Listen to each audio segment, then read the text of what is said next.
जय मसीह सभी को। और मैं स्प्रिंग ऑफ लाइफ मिनिस्ट्री के तरफ से आप सभी को एक ब्लेसेड और हैप्पी फादर्स डे विश करना चाहती हूँ और शुभकामनाएं देती हूँ उन पिता और उन फादर्स को जिनसे हम प्रतिदिन मुलाकात होता है, हम मिलते हैं और हम खुश होते हैं कि हम एक आज का दिन जो हम रविवार को मनाने जा रहे हैं और आज का दिन हम सभी पिताओं को और सभी फादर्स को हम साल के एक दिन में याद करते हैं। बहुत बार ऐसे होता है कि हम माता दिवस मनाते हैं और माता को ज़्यादा फोकस करते हैं, हर एक जगह हम माता के बारे में ही बातें करते हैं, लेकिन पिता वहीं पर छुप जाता है, वो ओवरशैडोड हो जाता है। उनके बारे में हम ज़्यादा बातें या वार्तालाप नहीं करते हैं। लेकिन आज हमें वो अवसर मिला है, वो मौका मिला है कि जब हम उनके बारे में बात कर सके। और क्या ही अच्छा है, जैसे बाइबल में लिखा हुआ है कि अगर हम नीति वचन में अगर हम एक पिता को वैसा ही इज्जत दे तो पिता को भी वो समझ होना चाहिए कि उसे भी अपने बालकों को उस तरह से इज्जत देना है। लेकिन अभी अगर हम देखते हैं, हम समझते हैं इस दुनिया में, तो हम एक पिता का स्वभाव कैसे होना चाहिए, एक पिता को कैसे रहना चाहिए। वो बहुत शांत मिजाज के होते हैं, उनका जो पर्सनालिटी होता है वो बहुत शांत मिजाज का होता है।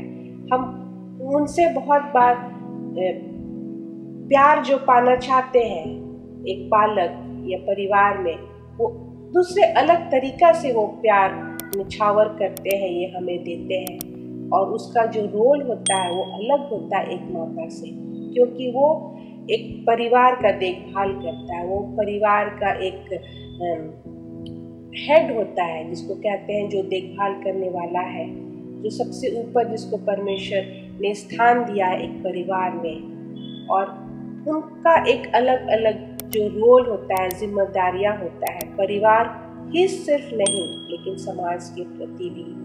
और वो बहुत अलग तरीका से वो लोग निभाते हैं। जितना ज़्यादा ही हम बोले बहुत कम है, क्योंकि वो बहुत शांत मिजाज के होते हैं।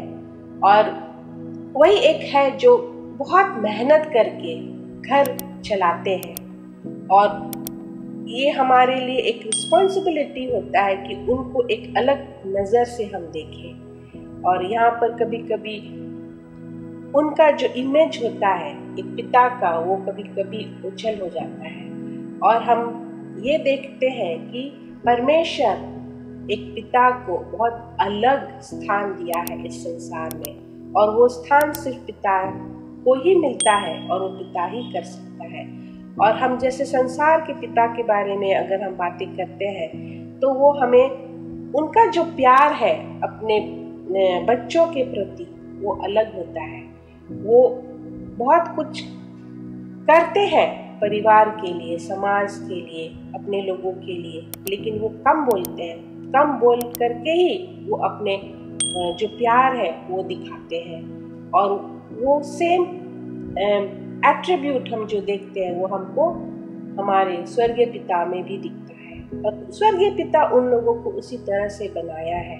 तो अगर हम बाइबल खोलते हैं और हम एक दो पद अगर हम लेते हैं एक पिता के बारे में, एक स्वर्गीय पिता के बारे में अगर हमको जानना है, तो हम भजन संहिता 103 का हम 13 को हम देखते हैं। तो उसमें ऐसा लिखा हुआ है एक पिता के, स्वर्गीय पिता के बारे में, कि जैसे पिता अपने बालकों पर दया करता है वैसा ही यहोवा अपने डरवैयों पर दया करता है। तो यहाँ पर स्वर्गीय पिता का स्वभाव के बारे में लिखा हुआ है कि वो किस तरह से दयालु है, वो किस तरह से अपना दया दिखाता है। तो सिर्फ हम एक माता में हम वो दयापन या दयालु नहीं देखते हैं, लेकिन वो पिता में भी देखते हैं। और अगर हम स्वर्गीय पिता में देखते हैं तो वो जो इस पृथ्वी के पिता है उनको भी वो सिखाते हैं। तो यहाँ पर एक बहुत बड़ा जिम्मेदारी है एक मसीही पिता के लिए एक मसीह पिता को किस तरह से रहना है और किस तरह से अपने परिवार को संभालना है, वो अगर स्वर्गीय पिता से नज़दीक है और उनका जो घनिष्ठ संबंध है स्वर्गीय पिता से, तभी उनको समझ में आएगा कि उनका जिम्मेदारी किस तरह से एक परिवार, एक समाज और एक जो हम फेलोशिप करते हैं, ये एक आराधनालय में जो स्थान मिलता है, तो एक पुरुष का स्थान विशेषकर गिरजाघर में बहुत अलग है। एक महिला वो स्थान नहीं ले सकती है जो एक पुरुष को मिलता है। अगर हम देखेंगे वो पादरी है, अगर हम देखेंगे वो एक एल्डर है चर्च में, तो वो एक पुरुष ही होता है और वो स्वर्गीय पिता वो देते आया है। हम पुराना नियम में देखते हैं कि किस तरह से एक पुरुष को स्वर्गीय पिता ने इस्तेमाल किया है और उनको एक लीडरशिप क्वालिटी दिया है। तो अगर एक मसीही पिता को ये पता है, अगर वो बाइबल के पदों को मनन करता है, तो उसे पता चलता है कि एक पुरुष को किस तरह से सिर्फ अपना परिवार नहीं लेकिन समाज में अपना वो जो परमेश्वर ने उनको वो स्थान दिया है, वो स्थान या वो रोल या रिस्पॉन्सिबिलिटीज उसको मिला है कैसे निभाना है।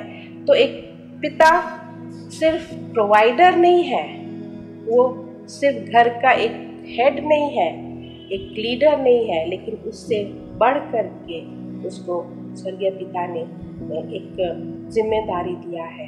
लेकिन यहाँ पर कभी कभी हम देखते हैं कि एक पिता जब बच्चों के साथ डिसिप्लिन मेंटेन करना चाहता है या उसको कुछ सिखाता है तो उसको सजा देता है। लेकिन यहाँ पर कभी कभी क्या होता है कि अगर वो पिता बहुत ज़्यादा ही अगर समझ नहीं पाता है बच्चों को या बच्चे नहीं समझ पाते हैं, तो आज का युग में अगर हम देखते हैं तो बहुत सारे घरों में ये संबंध खराब होते जा रहा है। एक पिता नहीं समझ पाता है बच्चों को और एक बच्चे पिता को नहीं समझ पाता है। लेकिन अगर हम मसीह हैं और अगर मसीह घर में अगर ऐसा होता है तो ये बहुत दुख की बात होती है। तो भले ही दुनिया में हम पिता दिवस मनाते हैं साल में एक बार, उसके बारे में हम बातें करते हैं, लेकिन हर दिन अगर हम देखें तो एक पिता का एक बहुत बड़ा जिम्मेदारी है और वो जिम्मेदारी उसको किस तरह से निभाना है वो एक पिता को ही समझ आना चाहिए। और दूसरा हम देखते हैं भजन संहिता 2 में 7 और 8 में, यहाँ पर एक स्वर्गीय पिता के बारे में लिखा हुआ है कि उसने हमें क्या प्रॉमिस देता है। वो हमसे कहता है कि मैं उस वचन का प्रचार करूंगा जो यहोवा ने मुझसे कहा, तू मेरा पुत्र है, आज तू मुझसे उत्पन्न हुआ। और 8 में लिखता है कि मुझसे मांग और मैं जाति जाति के लोगों को तेरे संपत्ति होने के लिए और दूर दूर के देशों को तेरी नीच भूमि बनाने के लिए दे दूंगा। तो ये बहुत बड़ा प्रॉमिस है जो एक स्वर्गीय पिता हमें अपने पुत्र को देते हैं और वो कहते हैं कि मैं आज से तुम्हारा पिता हूँ और तू मेरा पुत्र है और तू मुझसे मांगो और देखो कि मैं तुम्हें किस तरह से ऊंचा उठाता हूँ, तुम्हें इस संसार में लोगों के द्वारा संपत्ति इकट्ठा करने के लिए और दूर दूर देशों की तेरी नीच भूमि को भी मैं देने के लिए तैयार हूँ।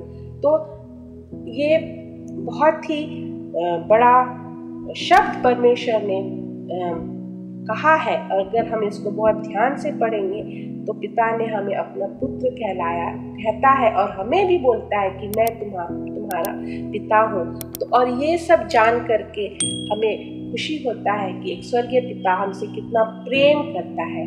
वो ये नहीं देखता कि हम किस तरह से है, हम कितने पापी हैं, लेकिन वो हमें बोलता है कि मैं तुम्हारा पिता हूँ और तू मेरा पुत्र है। लेकिन क्या ही अगर इस दुनिया में हम ऐसे पिताओं को देखेंगे जो कभी कभी अपने घमंड से परिवार टूट जाता है, अपने घमंड से वो बच्चे को वो प्यार नहीं दे सकता, अपने घमंड से बहुत सारा चीज ऐसे कर जाते हैं जिस वजह से एक परिवार टूटता है। तो हमें आज समझने का बात है और सीखने का बात है कि हमें एक स्वर्गीय पिता से एक एग्जाम्पल लेना है और समझना है, नमूना बनना है कि एक पिता एक पुरुष को किस तरह से अपना जो जिम्मेदारी पिता परमेश्वर ने दिया है उसे वो उसको समझे और वो जाने।